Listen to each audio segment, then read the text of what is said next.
Hello. I think this will be the last one on the nature of sin. So we're done with sin when we finish this one, hopefully. It might be. It depends how long we go on this. But anyway, let's read the last part of chapter 7 from verses 21 to 25, reading from the ESV. So, let's go.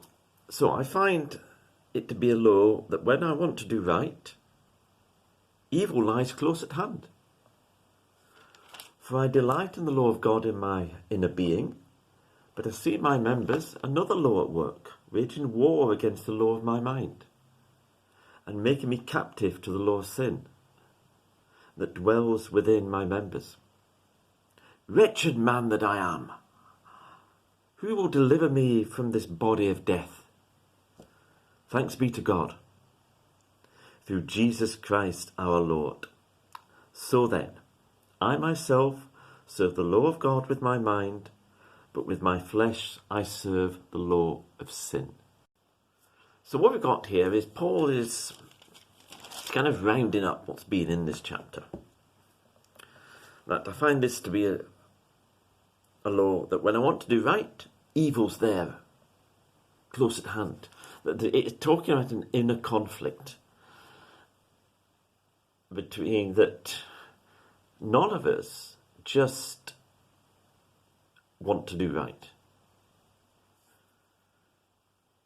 We want to do right, but that's not all we want. We have sinful desires or other weaknesses which come flooding in and seem to control. And we'll get more into this in chapter 8, but when we talk about living sinful desires, it's not just overtly sinful desires, i.e. Sexual sins, murder, theft, violence or whatever, lying and so on. Sometimes we don't want to do right, but then fear will come in and stop you doing it. Have you ever noticed that? So he says we find this at work. This law at work is I want to do right, but it's another law waging war against me. So we have this conflict within, and it makes me captive to the law of sin. It's not the good part which wins all the time. It's the bad part that wins, which seems to win. Not necessarily all the time, but an awful lot of the time. And it says, wretched man that I am, who will release me or set me free from this body of death? It's going to talk about the conflict within. And then he says, thanks be to God through Jesus Christ our Lord. So he's been describing this conflict, this horrendous situation, this situation where sin, it's got this hold on us. It says, yeah, wretched man that I am. It leaves us in a wretched place. But it's not the end. There is hope. There is a solution.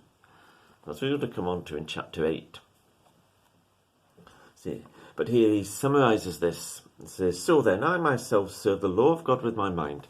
We recognise what good is, and we want to do good. We want to do things God's way. But then, it says, with my flesh, with my human nature, I serve the law of sin. I'm captive to it.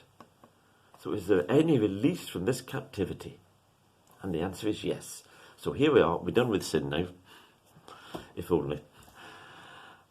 And I might possibly work on another series on chapter 8, which is, in many senses, far more positive. But we do need to appreciate the reality of sin and its hold on us.